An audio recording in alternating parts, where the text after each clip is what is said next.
Buenos días. ¿Me pueden escuchar? Sí, profe, te escuchamos. Bien, buenos días. buenísimo. Día, Se los agradezco porque tenemos algún problema acá con esta compu, entonces necesitaba salir. Listo. Silencien ahora porque empezamos nosotros. Bien, muchas gracias. Bueno, estimados, nosotros hoy, de acuerdo al cronograma, nos toca trabajar en clase sincrónica la unidad número 12, que es, a ver, busquemos el programa, el ascenso de los sectores medios, ¿bien? Es el periodo que se corresponde entre 1916 y 1930. Para empezar a trabajar ese periodo, en realidad nosotros tenemos que recuperar algunas cuestiones del periodo anterior para establecer continuidades. En relación a ello, nos vamos a ubicar en la lectura de Ezequiel Gallo, específicamente en el punto final, o prácticamente final de la lectura de Gallo, en donde él trabaja el tema de la República verdadera. Recuerden que el tema de Gallo tiene que ver con esta frase de Alberdi, que era de la República posible a la República verdadera. Y el punto central de la República verdadera tiene que ver con el final del orden conservador, o sea, el final del periodo que va entre 1880 y 1916. Esa lectura de Gallo y en cuanto a la República verdadera es absolutamente fundamental en algunos puntos que vamos a trabajar. Primero, digamos, no vamos a hablar de la lectura de Gallo, sino retomo el final, ¿bien? Que es lo que nos interesa para lo que tenemos que ver. Uno de los puntos que trabaja en la República Verdadera, hacia la llegada de la República Verdadera, Ezequiel Gallo, es cómo se construye en ejes y hechos puntuales lo que va a ser la Unión Cívica Radical. Que esto tiene que ver con la participación en 3 revoluciones. Bien.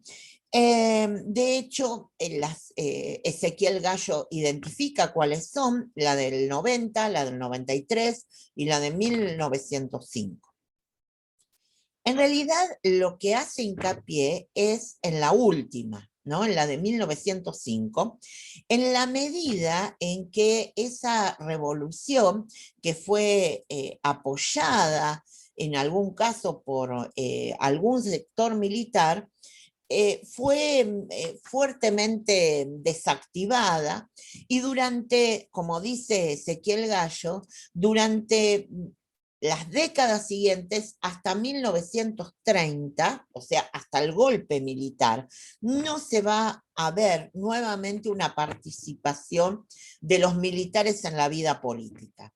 Acá me parece algo clave de recuperar en la lectura de Ezequiel Gallo.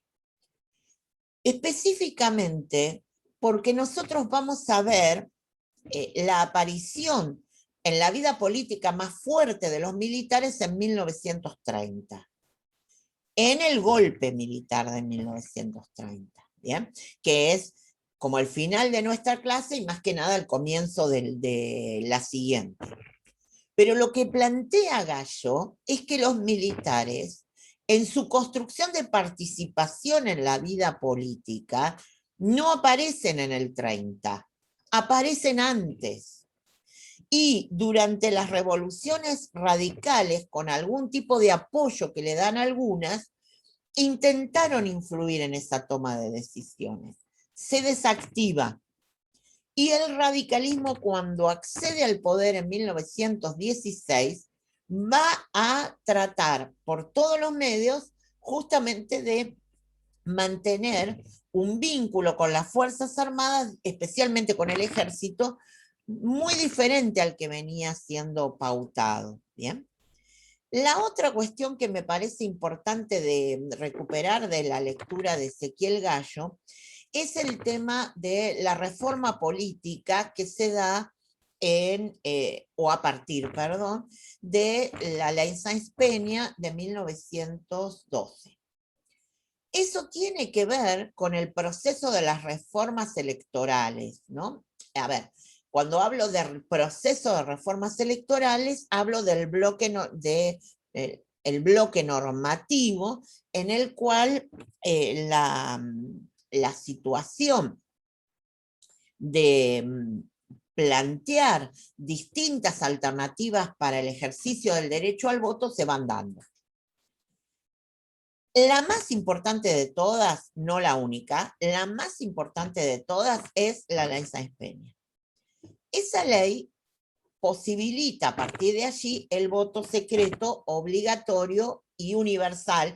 Ese universal de la época que ya sabemos es universal, comillas, porque es solamente la cuestión de los hombres, o sea, las mujeres no pueden votar. ¿Bien? Entonces, cuando vean que dicen la lectura es universal, es la construcción de la época, está clara, que tiene que ver con la construcción del que vota es el hombre. ¿Bien? Ahora, volvamos a la cuestión de la ley Sáenz Peña. Lo que plantea Ezequiel Gallo, y por eso hay que ver esa continuidad en las lecturas y en los procesos políticos, es que la ley Sáenz Peña posibilitó mucho en el cambio electoral, ¿bien? De hecho, le permite a la Unión Cívica Radical, a través de varias cuestiones, especialmente el incremento en los votos, el saneamiento de algunas prácticas, justamente esto, el saneamiento de prácticas electorales. De hecho, lo que señala el concepto de Ezequiel Gallo es saneamiento de prácticas electorales. Eso me parece absolutamente clave. ¿Qué significa sanear prácticas electorales? Bueno, la primer práctica grosa, digamos, que se logra limpiar, porque sanear sería limpiar, es la del voto cantado. O sea, salir del voto cantado y entrar al voto secreto. Eso es saneamiento de una práctica electoral. ¿Bien? La otra son todo lo que tenía que ver con el fraude, que era como el eje fundamental del periodo anterior. Esa es otra posibilidad que permite el saneamiento. ¿Bien? Entonces, cuando vean en el final de Gallo recuperado con la vinculación con este periodo, tomen en cuenta esto, que también tiene que ver con ese saneamiento en las prácticas electorales, la construcción de los partidos políticos modernos, que también alude Gallo. La Unión Cívica Radical, el Partido Socialista, los dos primeros partidos políticos de nuestra historia, son partidos políticos modernos. Tienen una estructura, hay un planteo ideológico, hay un mecanismo de selección para sus propias autoridades y para quienes van a ser candidatos. Hay una identificación de requisitos o condiciones necesarias y pertinentes para la construcción de la militancia, porque esto es algo que también debe estar claro. Un partido político es también fundamentalmente la construcción de una militancia. Y eso es lo que empiezan a hacer los dos primeros partidos políticos modernos de nuestro país, la Unión Cívica Radical y el Partido Socialista. ¿Lo hacen de la misma manera? No, por supuesto que no, pero lo que sí hacen es generar la construcción de un partido político.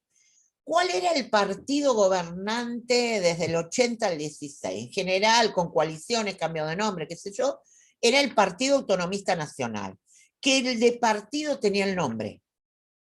Vuelvo, de partido tenía el nombre, ¿me entienden? Era algo que se armaba para esas elecciones, tal cual como habíamos visto en Sábato, que decían los partidos se armaban para las elecciones, cambiaban, no había claridad en lo ideológico. ¿Se acuerdan que Sábato hace mucho hincapié en eso, no? Bueno, eso es el PAN. O sea, tiene la denominación de partido, pero no tiene al interior una construcción de partido político moderno. ¿Bien? Entonces, el PAN, y vuelvo a Gallo, lo que dice es que ese Partido Autonomista Nacional, que había gobernado con diferentes nombres, coaliciones provinciales, etcétera, ¿no? No había procedido a reformarse, no había procedido a convertirse en realmente en un partido político en el sentido moderno. ¿Bien? Por lo tanto, Gallo dice, el reformismo en términos electorales que introdujo la ley Sáenz Peña, el PAN no lo vio, digamos, no hizo ese cambio. Y por lo tanto, no se pudo instalar en la vida política post ley Sáenz Peña como un partido realmente de competencia, aunque hubiera tenido el poder, ¿me entienden? Aunque tenía el poder, no revirtió sus prácticas al interior. Y cuando fue a las elecciones nacionales en el 16, no pudo retener el poder, porque no logró cambiar las prácticas no logró cambiar las prácticas en las elecciones, primero en las elecciones provinciales y luego y especialmente en las nacionales de 1916. ¿Bien? Por lo tanto, hay algunas cuestiones que también menciona Gallo que dicen por qué el triunfo del radicalismo en 1916. Gallo señala, primero, el tema del fracaso del PAN, o sea, el fracaso del partido autonomista en convertirse en un partido, ¿no? Esa idea de coalición, de mover de acá para allá, de no tener unas definiciones, ¿bien? En ese sentido, esa indefinición la pagó con digamos, con la elección que le votaron al partido opositor, digamos, ¿no? Entonces, evidentemente, ahí pagó. Y Gallo señala algo clave.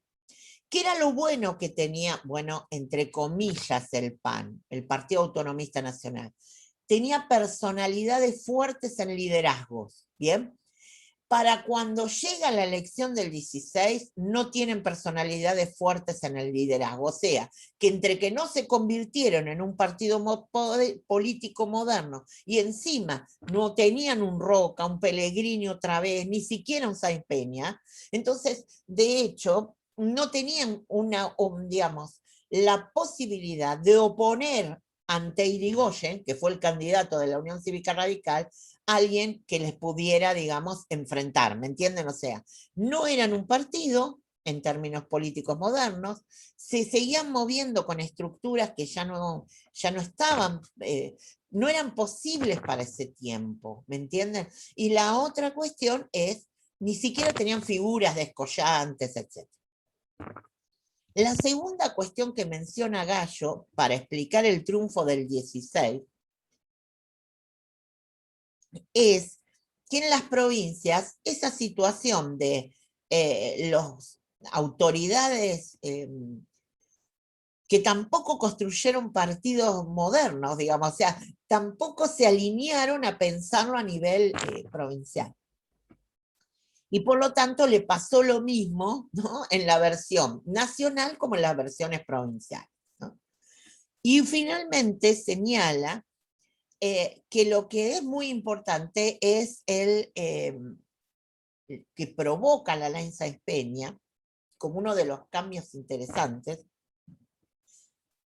es el aumento insospechado en la participación electoral. O sea, lo que antes, ¿se acuerdan que una de las cuestiones de la ley Sáenz Peña, que justamente no mencionamos con anterioridad, era la cuestión de la obligatoriedad, ¿no? Hablé de la cuestión de la práctica del voto cantado, pero la otra cuestión clave es la obligatoriedad, ¿bien? Eso modifica la práctica electoral, ¿me entienden? O sea, hace que aquellos que decían, bueno, ¿para qué voy a ir a votar si todo esto es fraudulento? Bien, pero ya no está el voto cantado, ¿bien? Y ya, además, está obligatoriamente para ir. Entonces, esas son modificaciones claves, ¿bien? Y eso es uno de los factores, como los otros que acabo de mencionar, que Ezequiel Gallo trabaja en su lectura casi al final, ¿bien? Y lo que señala es que, como algo que me parece muy interesante de recuperar, es esta cuestión de lo republicano, ¿bien? Es la república. Fíjense que el concepto que trabaja Gallo, que remite a Alberdi, ¿bien?, es la república posible y la república verdadera. Bien, hemos llegado a la república verdadera. Hemos llegado a la instauración republicana. ¿En qué sentido? Especialmente en la república representativa que se habilita a propósito de la ley Sáenz Peña con un voto distinto, con un concepto de sufragio diferente, ¿bien? Para Ezequiel Gallo hay tres cuestiones claves en la instalación de la república verdadera: la Constitución de 1853, las reformas que se hacen en el 80, las leyes laicas, por ejemplo, esas son importantes, y por supuesto la reforma electoral de 1912. Ahí tienen, bien, la identificación de los ejes fundamentales en la construcción de la República. Eso significa que la República está plenamente consolidada, y no está consolidada, ¿no? Y Gallo también lo señala. Porque si hubiera consolidación, no se puede entender el golpe del 30 y los golpes sucesivos a esta república inestable y compleja.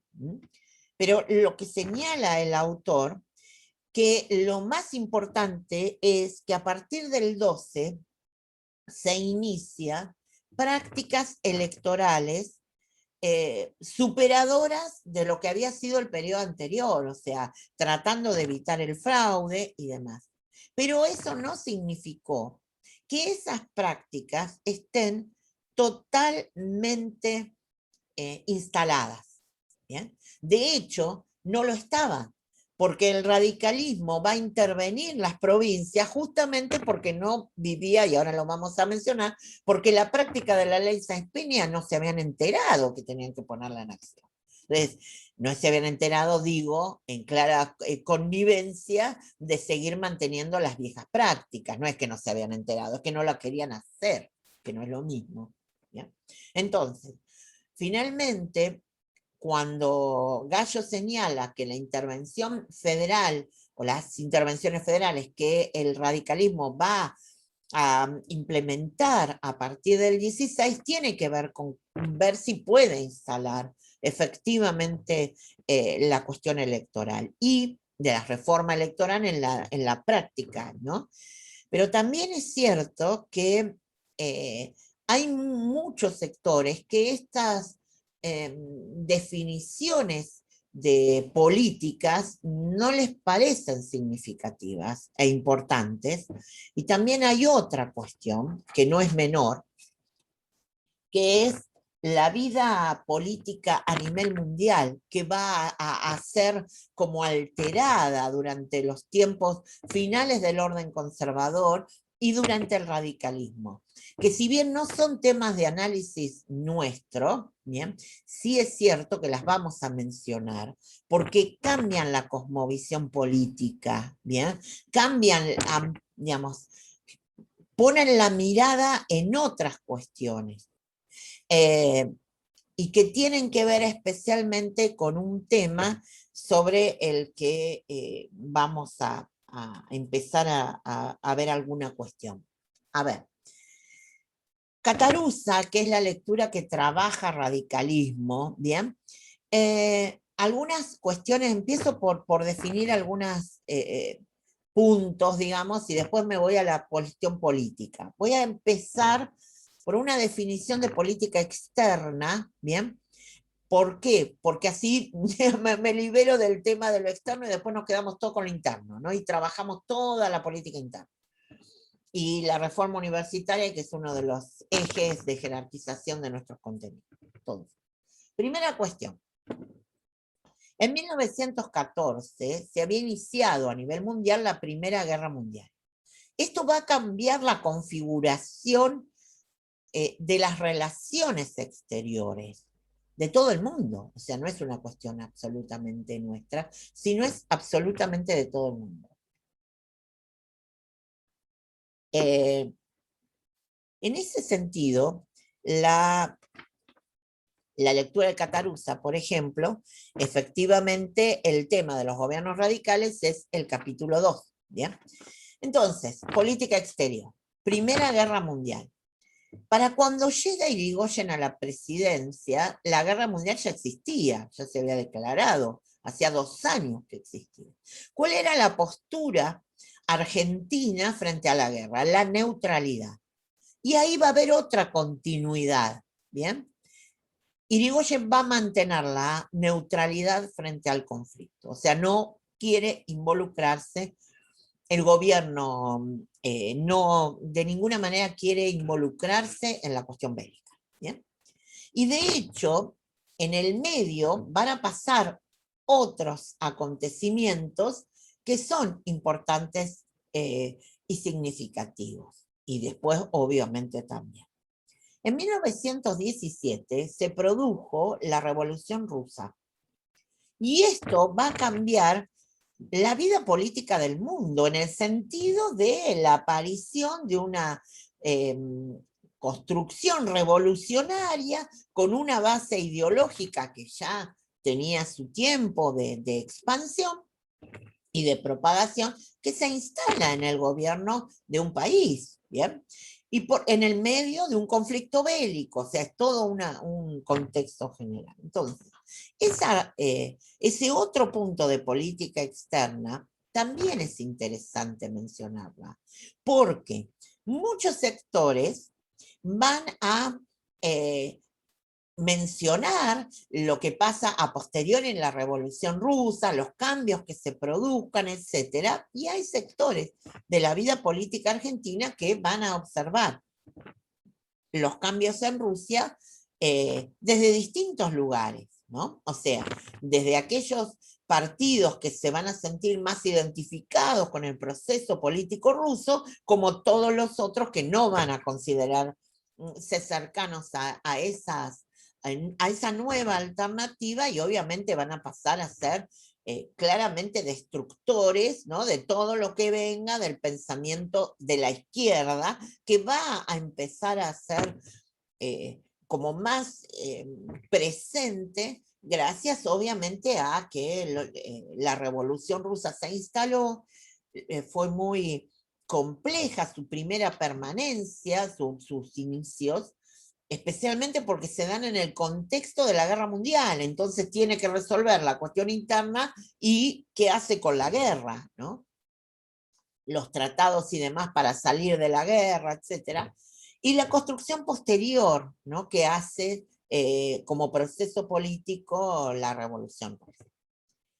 En ese punto voy a pasar a mencionar una cuestión que es importante, que tiene que ver con la repercusión de la Primera Guerra Mundial en términos económicos.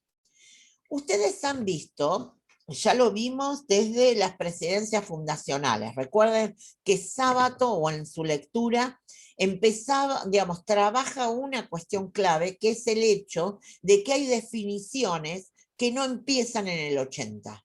¿Bien? Esto de considerar que todo pasó por la generación del 80, que fue algo que fue muy presente en muchas corrientes o distintas corrientes historiográficas, ha empezado a correrse, a valorar el periodo anterior en cuanto a las definiciones que se tomaron. ¿Qué significa esto? Que hay definiciones que se toman en las presidencias fundacionales y hay consolidación de esas definiciones en el orden conservador a partir del 80. ¿Bien? La definición del modelo económico primario exportador no es una definición de la generación del 80 en forma exclusiva, ni de Julio Argentino Roca en particular. ¿Bien? La definición viene de antes. Y viene de antes, nosotros lo vimos en su momento, de cuando especialmente se define lo que se define y se articula y se potencia como el ciclo del lanar. ¿Se acuerdan que hacia el final, en la presidencia, al final de las presidencias fundacionales, la presidencia especialmente de Avellaneda fomentó, ¿no? y dio aliento a todo lo que tenía que ver con ese ciclo? Porque lo que se hizo es instalar la producción de lana en el mercado internacional, y ahí empieza más fuertemente, luego, por supuesto, a partir del 80 es la consolidación y el fortalecimiento del modelo primario exportador. ¿Bien?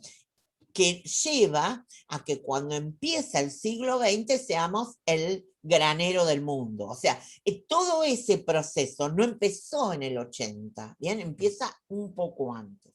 Lo mismo que cuando también en la lectura de Sábato habíamos visto lo de la inmigración, ¿bien? La inmigración no es que en el 80 boom, hacemos el hotel de inmigrantes y gracias a la generación vienen todos los inmigrantes de una. Esto es un proceso, ¿bien? Y ese fomento a la inmigración lo vimos, digamos, lo vimos como lento y sostenido en el tiempo. Lo vimos desde Alberdi, ¿se acuerdan? En la generación del 37. Lo vimos en el Alberdi de bases de Gobernar es Poblar. Y en la vida práctica, en el fomento, que van a empezar a veces tímidamente, pero luego cada vez más fuerte, las presidencias fundacionales. Y en el 80 lo que viene es realmente una explosión demográfica en un aluvión inmigratorio pocas veces visto en la historia, ¿bien? De nuestro país nunca. Pero si no, quedamos como que en el 80 viene toda la inmigración, armamos el hotel de inmigrantes, que es cierto, pero como si fueran, ¿me entienden? Queda todo reducido a pensar que en el 80 se hizo todo. Y la historia son procesos, y los procesos en general son de larga duración, ¿ya? O de media duración. El que es de corta duración es el hecho histórico. O sea, un hecho histórico, por ejemplo, el día que asume tal presidente, pongan así, el 9 de julio de 1816, ese es el hecho, ¿no? El día que se firma la declaración de la independencia. Ahora, el proceso independentista no fue el 9 de julio de 1916. Y para llegar a eso, bueno, nosotros vimos todo lo que nos pasó. ¿Bien? Bueno, eso que hemos visto también encuentra un correlato en pensar que el 80 y la obra indudablemente significativa de la generación no es que automáticamente apareció esta gente y empezaron todas las cosas, ¿bien? Y eso es lo que desanda el texto de Hilda Sábato. El hecho de decir, ellos consolidan un proceso, lo fortalecen, lo llevan a un éxito, ¿bien? Pero es una continuidad. Ese medio, perdón, modelo económico primario exportador va a tener un clic fuerte por la Primera Guerra Mundial. O sea, que es en algún punto lo que ustedes también van a observar en la lectura de Catarusa, ¿no? Que tiene que ver con que los mercados, ¿quién mercados nos compraban desde siempre? Básicamente Europa. Nos compraban los Países Bajos, nos compraba Inglaterra, acabo de hablar del ciclo del lanar, la mayor cantidad de no toda, pero mayoritariamente nuestra producción de lana iba a Inglaterra, a la industria textil inglesa. ¿Bien? Por eso también la impresionante caudal de recaudación que nosotros tuvimos desde el 80 en adelante, ¿no? Por eso el Estado Nacional se fortaleció en términos económicos, más allá de algunas crisis, ¿bien? Por eso pudo construir una ciudad como La Plata en tiempo récord, porque recibía de las divisas que venían por exportación unas cantidades que no había recibido jamás. Por eso, por ejemplo, por exportación, por instalación de las vías férreas. ¿Bien? Otra cuestión, las vías férreas y tal lo mencionamos, no empiezan en el 80, empiezan durante las presidencias fundacionales y a partir del 80, bueno, indudablemente es impresionante entendido de vías férreas, que implican inversión, en algunos casos del Estado Nacional y en otras de inversiones privadas, especialmente de compañías inglesas, ¿bien? Pero esa inversión generaba, por ejemplo, las compañías inglesas que venían a atender redes que le pagaban al Estado Nacional, obviamente en relación a esto. Entonces, todo ese afluente que recibimos gracias en gran medida al modelo primario exportador, que por supuesto no tuvo un correlato en lo social, y eso también es real. Lo que sí es cierto es que cuando viene la Primera Guerra Mundial, los mercados que tradicionalmente nos compraban, y nos compraban muchísimo, ya dejan de comprar muchísimo. Primero empiezan a comprar lentamente. ¿Por qué? Porque el mundo está en guerra. Y el espacio geográfico involucrado en la guerra es Europa. Y Europa empieza, distintos países, lentamente a dejar de comprarnos o limitar las compras. Y ese modelo primario exportador, consolidado y exitoso, empieza a tener una baja, porque nuestros principales compradores ya no están en la misma condición que nosotros, están en guerra. ¿Me entienden? Entonces, estando en guerra, sus definiciones económicas financieras pasan por comprar armamento, por equipar al ejército, por defender su ciudad. Y ustedes dirán, bueno, pero éramos el granero del mundo, le proveíamos carne, cereales, totalmente. Saben que empezaron a pensar y bueno, vamos a vivir con lo que tenemos acá. O vamos a entrar a negociar que los precios de las exportaciones no sean tantas, porque no podemos solventar esto. Y por supuesto hay diferencias entre los países, pero lo que llegaba en una forma impresionante ya no llega. Para cuando aparece el fin de la guerra, Europa está peor. O sea, para cuando termina la guerra en 1918, las condiciones son realmente bravas para Europa, para seguir comprando, especialmente, obviamente, para los países que resultaron vencidos. Pero no crean que los vencedores obviamente estaban mejor que los vencidos, eso está claro, pero tenían que reconstruir sus países mucho también. Entonces, la derivación de vamos a comprar materias primas empieza por, vamos a comprar materias primas, primero a potenciar nuestras propias materias primas, así no tenemos que comprar. Dos, ¿dónde están nuestras colonias? A ver dónde están las colonias, a ver si pueden hacernos algo, ¿me entienden? Entonces, hay un cambio en definiciones. ¿Y por qué decimos todo esto? ¿Qué es lo que también trabaja Catarusa? Porque en definitiva, esa perspectiva de cambio económico va a repercutir en el país, va a repercutir en las definiciones económicas. Como también va a repercutir cuando Europa empiece a salir de todo esto. Y cuando empiece a salir, vuelve, ¿no?, la recuperación económica, nunca tanto como en el orden conservador anterior, nunca tanto, eso está claro.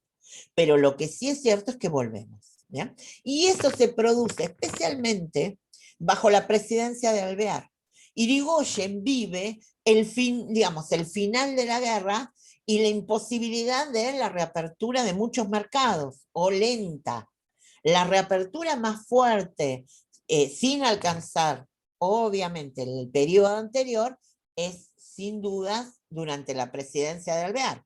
No es menor pensar esto, porque durante la presidencia de Alvear van a poder contar con inversiones y recursos que vengan que le van a permitir una estabilidad económica que el gobierno de Irigoyen no tuvo, ¿bien? Y porque tenía que, bueno, regular sobre lo que estaba. No olviden una cuestión, porque ahora Juan les va a hablar de uno de los contenidos centrales, pero hay una cuestión que es importante que recuerden. Las presidencias radicales van a tener una línea de continuidad en lo económico en el modelo primario exportador. No hay una modificación del modelo económico, ¿me entienden? Hay situaciones que tienen que enfrentar que son nuevas. Por ejemplo, la cuestión de la guerra, ¿me siguen? O sea, tuvieron que enfrentar que el cambio de con quiénes comerciaban, ¿está claro? Pero no es que plantearon un modelo económico diferente, tuvieron que oscilar sobre lo que tenían, la situación europea que les cambió la vida y obviamente empezar a repotenciar desde otro lugar, ¿bien? Pero lo que queremos decir, porque hay continuidades que tenemos que pensar, es que hay una definición de modelo económico que empiezan las fundacionales, se consolida del 80 al 16 y se reconfigura del 16 al 30, ¿bien? El tema es que en el periodo de los gobiernos radicales, que va a haber una continuidad, y como ya les dije, va a haber una revitalización bajo Alvear, ¿bien? Indudablemente también ahí va a haber otro de los temas que vamos a ver que tiene que ver con la política energética, y hay una definición allí. El otro tema es que en un punto no menor, la crisis económica del 29, que se inicia en Estados Unidos y repercute a nivel mundial en el 30, va a cambiar la perspectiva económica del mundo, nuestra, ¿bien? Además de la configuración política que nos va a desestabilizar por completo, pero por otro lado va a empezar otro clima económico, ¿me entienden? Que también tenemos que empezar a ver, pero es a partir del 30, ¿bien? Eso es tema de hoy. Juan, ¿querés empezar vos? un minuto.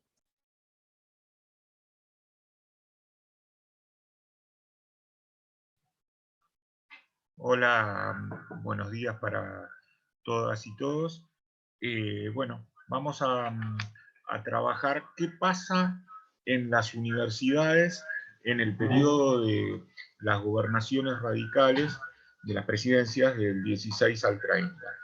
Hay algunas cuestiones para ver previamente que tienen que continuidad a lo que planteaba Alfonsina en la clase hasta ahora y en la propia lectura de Ezequiel Gallo que ustedes vieron el día lunes con los profes en las comisiones, justamente que en ese proceso de inmigración y modernización se había dado una transformación en los principales centros urbanos, a tal punto que cuando Gallo analiza justamente cómo se da la modificación en términos políticos, es decir, en las principales ciudades, Buenos Aires, Córdoba, la joven La Plata, Santa Fe, el propio Rosario, para poner ejemplos, son los lugares donde va a tener una fuerte presencia electoral el radicalismo, en la ciudad de Buenos Aires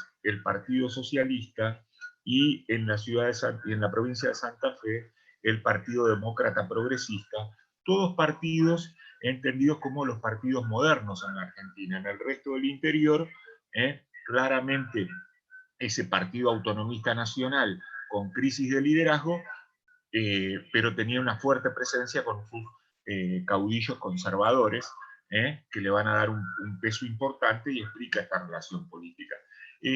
También, por otro lado, se había dado el efecto del impulso de lo que ustedes vieron el lunes, que fue las leyes laicas. Dentro de las leyes laicas, la ley 1420 es una ley central desde el punto de vista de una educación obligatoria, gradual y gratuita, en el sentido de entenderla a la escuela primaria, que se lo plantea como una ley, la obligatoriedad.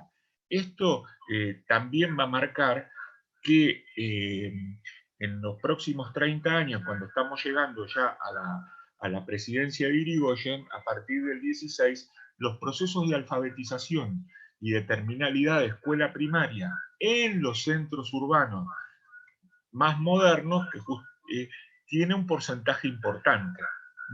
Y a su vez, la generalización que se está dando de los colegios nacionales. Esos colegios nacionales que había impulsado Mitre en su presidencia, y luego con Sarmiento, en las principales ciudades de la Argentina había un colegio secundario que dependía de la nación, entendido como los colegios nacionales secundarios. En algún texto les puede aparecer como bachilleratos mitristas. ¿Por qué ustedes dicen, Juanjo, arranca desde acá para la cuestión de ver la reforma universitaria, para ver la estructura económica, social y cultural y política? A su vez, en esos principales centros urbanos, el movimiento obrero tenía niveles de organización importantes, había habido ya una importante cantidad de huelgas para mejoras de las condiciones laborales, y en ese contexto de modernización y a su vez de ampliación de la participación política, como bien con los efectos de la obligatoriedad. Discúlpeme, profe, se le hace mucho eco y si estás con auriculares te cuesta mucho entenderlo. Debe tener algún dispositivo conectado cerca o algo que también hace ruido. Bueno, trataremos de conseguirlo. A ver, bueno, esperamos un segundito.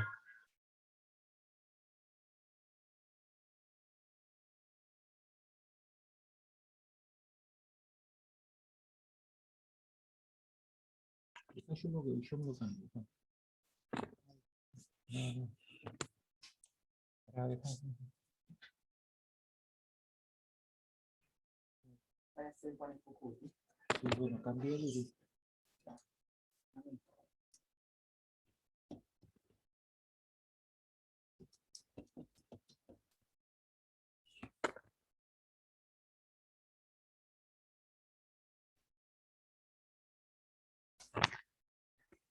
Hola.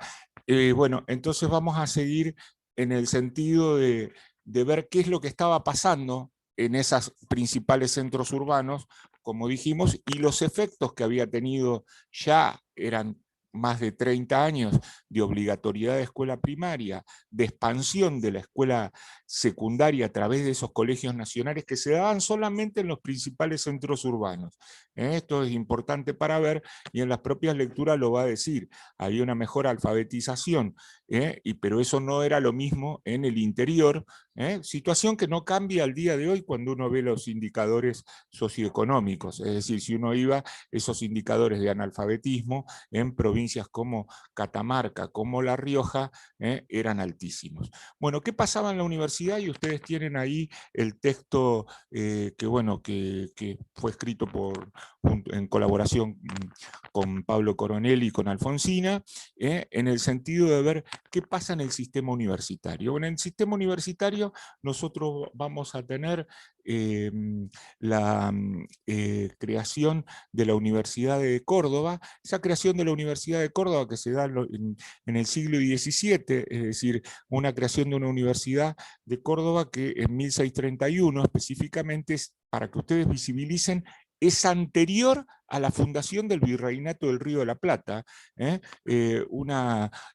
para que también entiendan el tipo de configuración que está a cargo, y el tipo de una universidad claramente colonial que estuvo a cargo en su momento de la Compañía de Jesús, es decir, de los jesuitas, la orden de la cual el actual Papa, como líder máximo de la Iglesia Católica, en este caso el ex cardenal Bergoglio, justamente es el primer papa de esa orden, ¿no? Orden que luego había sido expulsada de América, pero esa configuración de esa primera universidad con esa impronta colonial no modifica gran parte de su estructura, ¿no? Cuando uno camina por las calles de la ciudad de Córdoba y lo que se conoce como la manzana jesuítica, justamente ahí va a encontrar la universidad, el Colegio Montserrat, que es el colegio secundario, y unas cuadras más allá está la sociedad científica, ¿no? Y esa sociedad científica que uno dice, ¿por qué está acá y no está en la parte de la manzana jesuítica, ¿no? Que había sido impulsada, entre otros, ni más ni menos por Sarmiento, ¿no? En ese gran propuesta que tiene Sarmiento de modernización y de educar y de generar ciencia en la Argentina en ese momento, con los contextos de ese momento. Y uno dice, ¿por qué estaba ahí? Bueno, porque justamente esa sociedad científica, cuando quiere articular con esa propia universidad tan tradicional, donde tenía tanto peso el pensamiento medieval, tiene un fuerte rechazo. Entonces está a unas cuadras de ahí, y estos niveles de tensión, que yo lo pongo en ese ejemplo, no, es para que ustedes vean ese tipo de universidad. ¿Qué otra universidad había en la Argentina? Había sido fundada en el periodo rivadaviano, 1821, este año cumple justamente el bicentenario, la Universidad de Buenos Aires. Y como Alfonsina recién hablaba de este proceso de modernización que se había dado a finales del siglo XIX y principios del XX, en 1897 no solo se había creado esa nueva ciudad de La Plata, capital de la provincia de Buenos Aires, sino que se va a crear justamente la Universidad Nacional de La Plata, que se va a nacionalizar en 1905. Es decir, para que ustedes vean, digamos, cómo hay en ese momento, previo a la reforma del 18, solamente 3 universidades nacionales, donde claramente se ve una impronta de una universidad con una configuración colonial, la Universidad de Buenos Aires, asociada en su momento a los ideales de la Revolución de Mayo, que bueno, que el rosismo por otro lado va a clausurar su actividad durante gran parte de su gobierno, y luego va a ser reinstaurada a partir de 1853, y esta creación de una universidad nueva con otra configuración, lo que se denomina una universidad napoleónica, mucho más moderna, que es la Universidad de La Plata. por lo tanto, en este contexto del 16, del 17, del 18, en ese contexto internacional del cual hablaba Alfonsina, de la Revolución Rusa, de la Revolución Mexicana, de transformación de los sectores sociales, las demandas se habían empezado a realizar en las propias universidades. La Universidad de Buenos Aires había tenido un proceso de modificación previa, ya en la década del 10, con acciones de los estudiantes en ese sentido. Entre otras cosas, miren ustedes, ¿no?, que cuando hoy todavía es un tema vigente y que en la propia pandemia con la no presencialidad ha reactualizado, es decir, los estudiantes en ese momento ya cuestionaban la educación y la enseñanza memorística, es decir, estamos hablando de más de 100 años atrás. Y por otro lado, ahí es el momento donde se van a modificar en la Universidad de Buenos Aires algunas pautas de evaluación, entre otras la presencia del bolillero, es decir, donde puede haber sorteo de los temas. Pero ¿por qué? ¿Qué es lo que va a pasar en Córdoba? Bueno, en Córdoba, en ese proceso de transformación, se van a quitar plazas para el internado, y se quitan también plazas para la parte práctica en el Hospital de Clínicas, donde se cursaba, la carrera de medicina en ese sentido. Bueno, esto va a llevar a una fuerte protesta por parte de los estudiantes, que por otro lado, una protesta que también va a generar la necesidad de participar en los órganos de cogobierno. También de los docentes. Alguna de esas modificación ya había hecho muy acotada la Universidad de Buenos Aires, pero en el caso de la Universidad de Córdoba no había habido ninguna reforma. Por lo tanto, esa acción política, esa acción social es mucho más radicalizada, ¿no? Y acá también hay que tener en cuenta por qué esa fuerte presencia de los estudiantes, que terminan llamando una huelga estudiantil, pero una huelga estudiantil que va a ser acompañada por movilizaciones y va a tener apoyos de otros sectores de la ciudad de Córdoba, especialmente comités de apoyo a las luchas de los estudiantes, comités de apoyo a la reforma universitaria, liderados especialmente por grupos de trabajadores, grupos de intelectuales, en este proceso de modernización de las ciudades que yo estaba planteando, es decir, la irrupción de las bibliotecas públicas, de las bibliotecas populares, van andando en esa conformación donde las marchas son muy masivas, y esto también le va a dar un empuje muy fuerte a esa transformación, porque cambia el tablero político y social de la provincia de Córdoba, y tiene un efecto nacional esto, a tal punto que, bueno, Irigoyen va a terminar apoyando la demanda de los estudiantes, y esas demandas de los estudiantes que van a quedar expresadas, como el texto lo va a decir, hay una ley anterior, que es la ley Avellaneda, donde justamente va a plantear el principio de la autonomía. Este principio es clave en la política universitaria y es un principio clave en el pensamiento reformista. Es decir, la capacidad que tengan las propias universidades de poder elegir sus propias autoridades.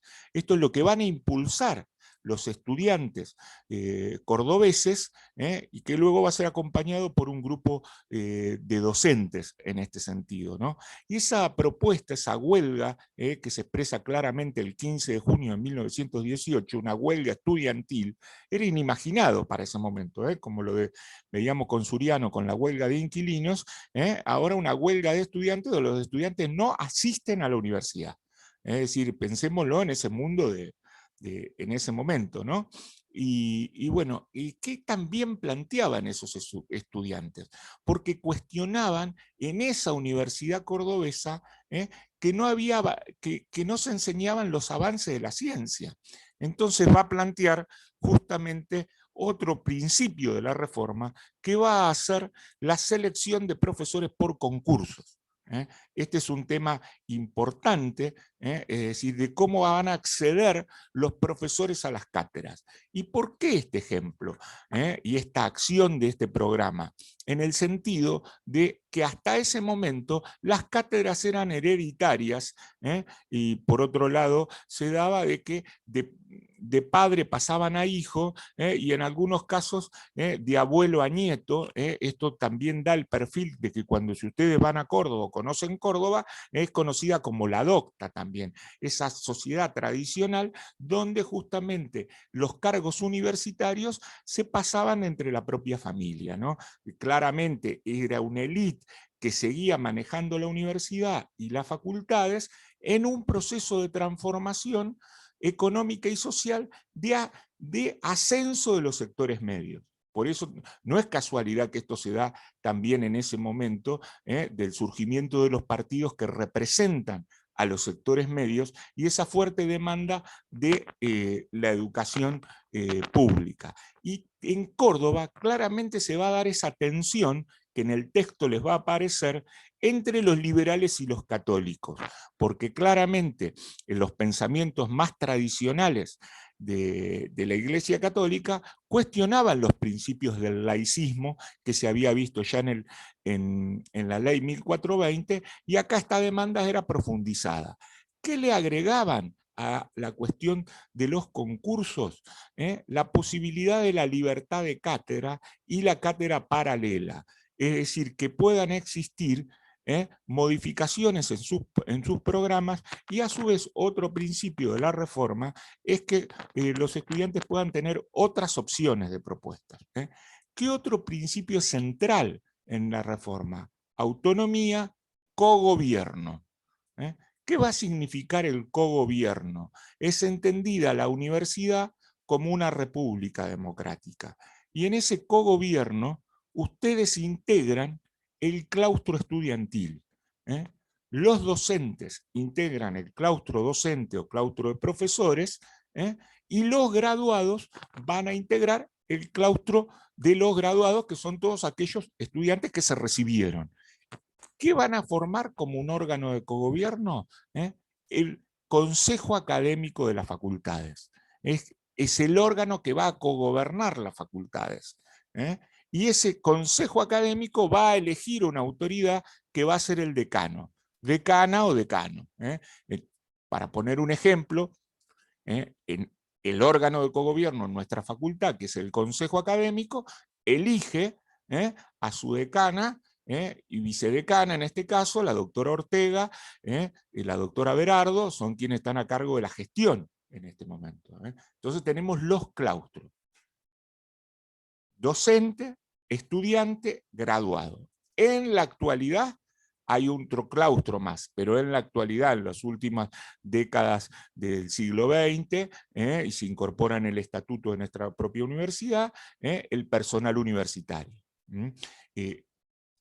Esta cuestión del cogobierno también va a significar que exista un cogobierno en la universidad, y ese cogobierno en la universidad es el Consejo Superior, que también va a estar integrado por docentes, por graduados y por estudiantes, y por las autoridades de la facultad. Esto, y se va a conformar una asamblea universitaria que es la que va a elegir el rector. En esa elección de rector es donde se va a dar el proceso de tensión en la reforma de Córdoba, donde se toma la universidad, se declara la huelga hasta que se modifiquen los estatutos. Esta es otra cuestión central para ver el pensamiento reformista. Es decir, las universidades sancionan sus propios estatutos. Entonces esos estatutos, donde se van a dar sus propias normas en el marco de la autonomía, son aprobados por el Poder Ejecutivo. ¿Qué otra línea va a plantear la reforma universitaria?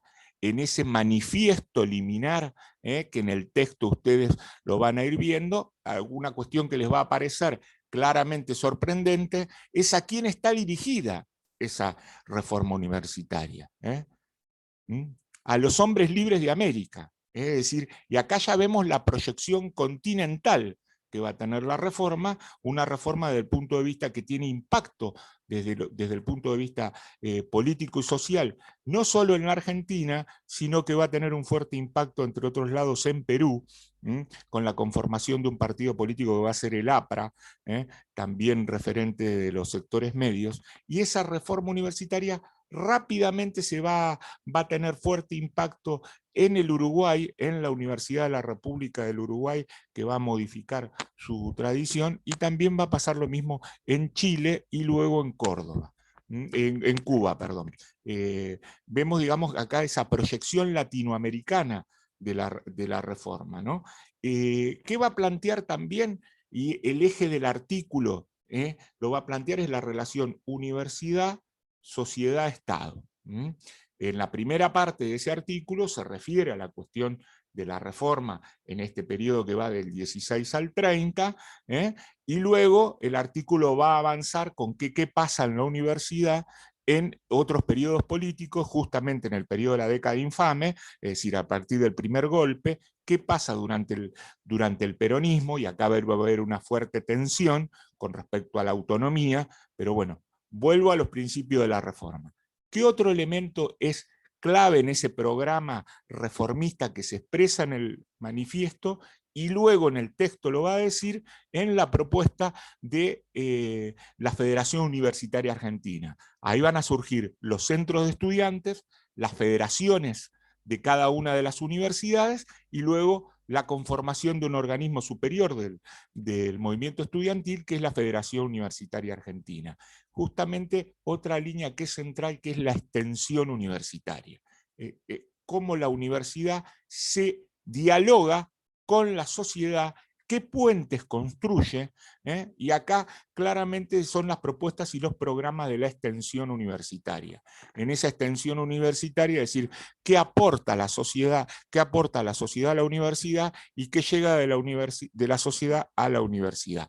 Claramente, entre otras cosas, va a ser de avanzada para ese momento la expansión de los servicios de radio, es decir, era el gran medio de comunicación y que va a tener un fuerte efecto en ese sentido.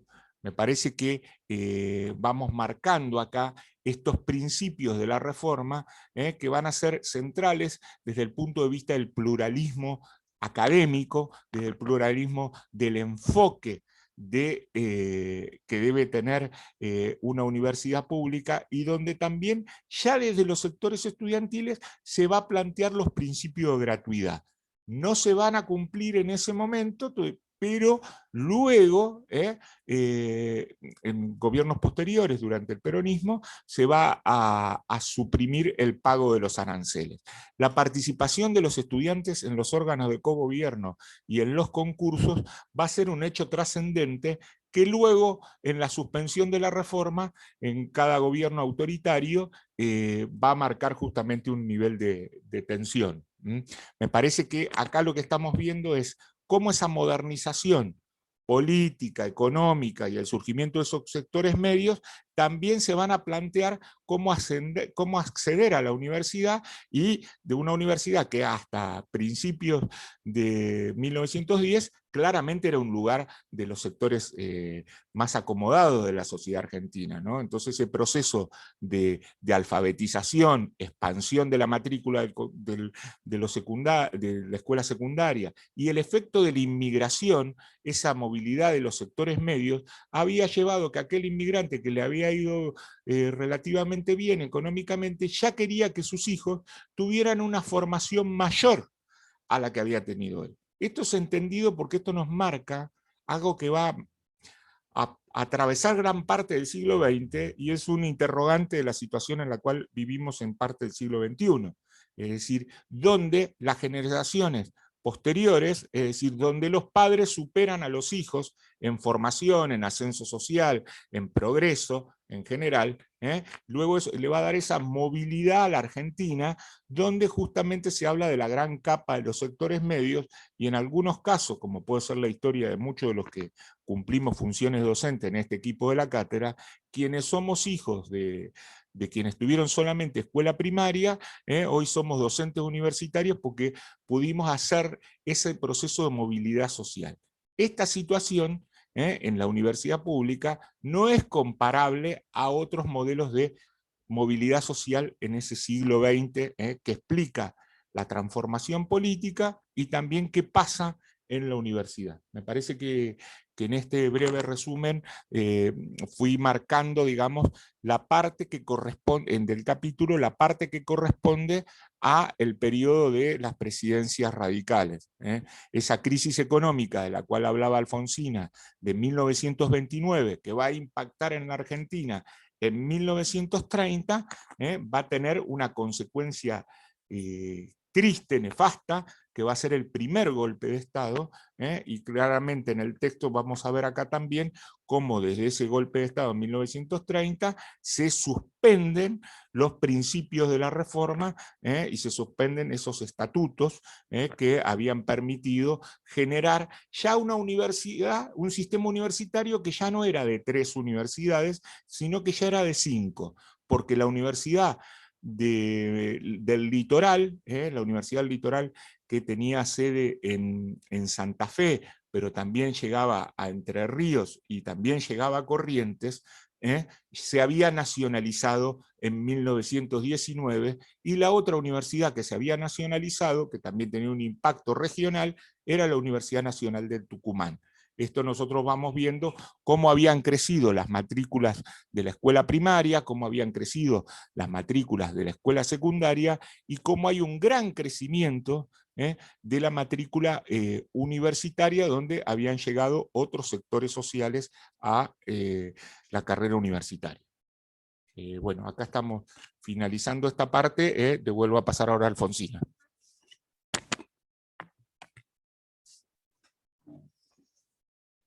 Bueno, lo que estuvieron viendo con Juan tenía que ver especialmente con la parte que corresponde de la lectura que aborda la reforma universitaria, y dentro de ese capítulo, obviamente,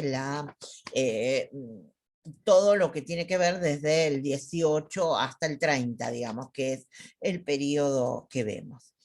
En el caso de la lectura de Cataruzza, tal como mencionó Juan, la reforma universitaria se produce durante el gobierno de Hipólito Yrigoyen, la primera presidencia de Hipólito Yrigoyen.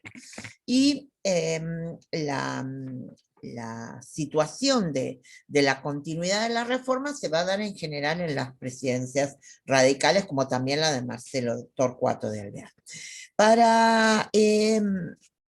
En la lectura de Cataruzza ustedes ven también la cuestión de las diferencias en términos de cómo se llega y también del accionar de gestión que tienen Yrigoyen y Alvear.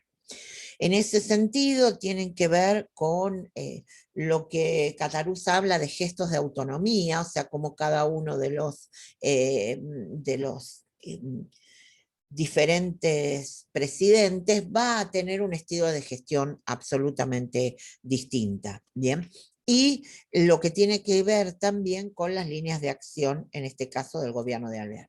Fíjense que en el caso de Cataruzza, y ahí es donde vamos a otro de los temas claves para que vean de dónde lo tienen que seguir, es la cuestión de la política energética, que tiene que ver específicamente con el hecho de que cuando estaba terminando la presidencia, la primera presidencia, Hipólito Yrigoyen, creó la Dirección General de Yacimientos Petrolíferos Fiscales, dentro de, como un área dentro de un ministerio, ¿bien? El Ministerio de Agricultura.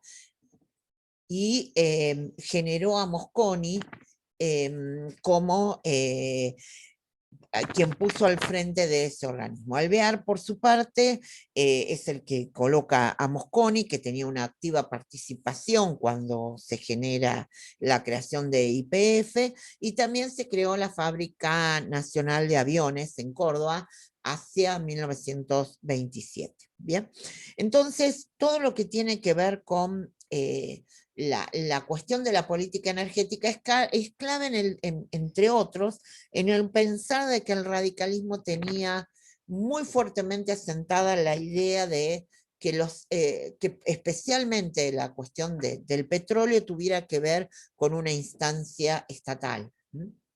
De hecho, hay una continuidad aquí en el planteo de la segunda presidencia de Hipólito Yrigoyen a partir del 28, cuando intenta el proyecto de nacionalización del petróleo como una forma de reivindicación, digamos, económica de un recurso que en esa época, bueno, y siempre, pero en esa época los comienzos eran mucho más, ¿no?, que tenía que ver con el recurso del petróleo. En el caso de Catarusa también vale mencionar la cuestión de el avance en las leyes laborales que se da durante la presidencia de Alvear, que es uno de los temas que en general no se lo recuerda mucho, y sin embargo hay realmente muy, muy significativas y variadas aportes que tienen que ver con leyes que en algunos casos fueron directamente aportes del radicalismo y en otras del socialismo con aportes del radicalismo. Y empezaron a correrse, digamos, desde el lugar del conflicto, que tiene un momento muy particular durante los sucesos conocidos como la Semana Trágica, en la primera presidencia de Irigoyen, como también lo que ocurre, y es desconocido fuertemente en ese periodo, y en realidad sale mucho más a la luz en décadas posteriores, que es lo que ocurrió con los sucesos de los trabajadores en la Patagonia. Finalmente, porque nos van a sacar en cualquier momento por el tema de que el Zoom tiene que venir otra cátedra, presten atención a lo que Catarusa denomina el camino hacia el golpe de Estado. O sea, esta idea de qué son los elementos o cuáles son los elementos que se ponen en tensión hacia 1930, ¿bien? Tiene que ver, por un lado, la cuestión del sector militar y cómo se había ido posicionando durante todo el radicalismo. Tiene que ver con la cuestión también de la prensa, ¿no? Cómo empieza a atacar algunas definiciones políticas. También esta idea de una identificación por parte de sectores civiles que quieren que se termine esta presidencia constitucional. También tiene que ver con la crisis económica de 1929, que obviamente va a ser un cimbronazo a nivel internacional.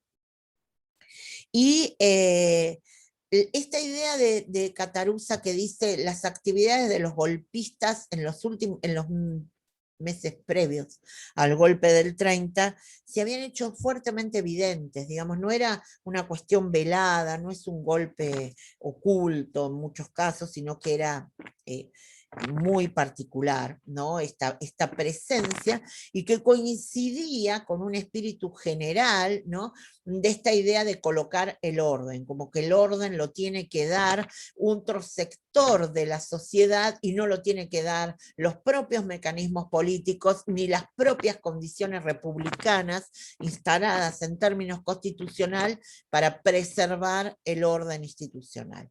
Y el 30 va a provocar se va a provocar el primer golpe militar con instalación en el poder, ¿bien? Que es algo absolutamente clave, porque eso implica derrocar al presidente electo en esos momentos, que era Hipólito Yrigoyen, y quedarse en el poder y atribuirse lo que la Constitución definía como acceso al poder ejecutivo por parte de elecciones.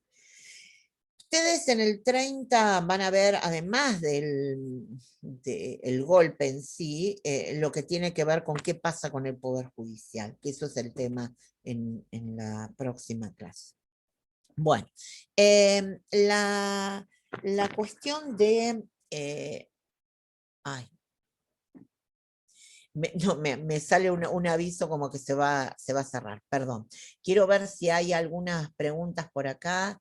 Me pareció ver antes cuando decía Fabián, y tiene razón, Fabián Macitelo, nuestro profe, también está Horacio Vidal, Gustavo Iaruzzi, son miembros de nuestra cátedra, cuando mencionaba la cuestión de la inmigración y cómo la guerra mundial también frenó la inmigración. Claro, ahí hay un parate, digamos, de inmigración europea durante la guerra, pero después lentamente vuelve, ¿no? Y va a haber otro punto de inflexión fuerte años después, en la década del 30, por los conflictos que también va a sufrir Europa. Quizás el caso más fuerte tiene que ver con la inmigración española, ¿no? Producto de la guerra civil en la década del 30. En otras cuestiones, bueno, ya se fueron aclaradas y demás. Sí, efectivamente, a Cristian, que señala que el camino de la atención es la cuestión militar, exactamente, la prensa que ataca decisiones políticas, exacto, y que además la prensa la vamos a ver en distintos momentos de episodios con los golpes militares, ¿no? Como una forma de incentivar a la sociedad de decir esto se tiene que terminar, y la cuestión es que se tiene que terminar por lo que garantiza la Constitución y lo que evidentemente está asignado, que es los cambios electorales, ¿no? Y no la toma abrupta del poder y la definición por el mismo, por este sector que obviamente se consideraba, en el caso de los militares, fuertemente atacado por Irigoyen. Voy a decir solo una cuestión más que tiene que ver con el ataque que se da hacia Irigoyen. Cuando termina la guerra, en el 18, un tiempo después, algunos países europeos, como una forma de recuperar algo de lo que habían invertido, por ejemplo, en armamento, empiezan a poner a la venta armamento usado o no usado, que habían de pronto comprado y no, a distintos países, ¿bien? El ejército argentino le solicitó a Irigoyen la compra de ese armamento, no de todo, pero de una parte, digamos, que hubiera inversión en esto. E Irigoyen se niega sistemáticamente a eso. Y se niega porque dice que en realidad no hay que invertir en armamento porque no estamos en ninguna situación de guerra, y que la verdad, digamos, los dineros posibles para ser invertidos era mejor para hacerlo en otras inversiones que no tenía que ver con comprar armamento justamente, sino para garantizar situaciones aquí en nuestro país. El ejército eso lo vio muy mal, consideró que lo dejaban como en una situación desfavorecida frente a otros países que sí compraron. ¿Saben cuál fue el país que compró un importante número de la posguerra? Fue Brasil. Y la construcción de Brasil está comprando, nosotros no, digamos, fue planteada hacia el gobierno de Irigoyen como nosotros estamos quedando en una situación no buena. E Irigoyen volvió a señalar que no iba a haber inversión en un aspecto en donde no había ningún tipo de problema inmediato para tener que invertir fuertes cantidades que por otro lado ya sabemos que no eran las habituales. La otra cuestión es que durante la presidencia de Irigoyen se formó dentro de el ejército como una forma de fortalecerse la primera de las logias militares de la vida política del 20, que fue la Logia General San Martín, que es una logia que empieza, es un grupo secreto interno del ejército, que empieza a ponerse fuerte porque toman al poder político, a quienes lo detentan, como alguien que están en contra, digamos, en esta definición de no nos consultan determinadas definiciones que serían importantes, como la de la compra de armamento, entonces empiezan a armar este sistema de logias, donde indudablemente algunos de los que participaron después en el golpe del 30 fueron parte de esa primera logia que no es tan conocida, pero que efectivamente existió. Bien, vamos a dejar, porque ahora sí ya me están avisando que deje. Tenemos otro plenario a las 18:30 y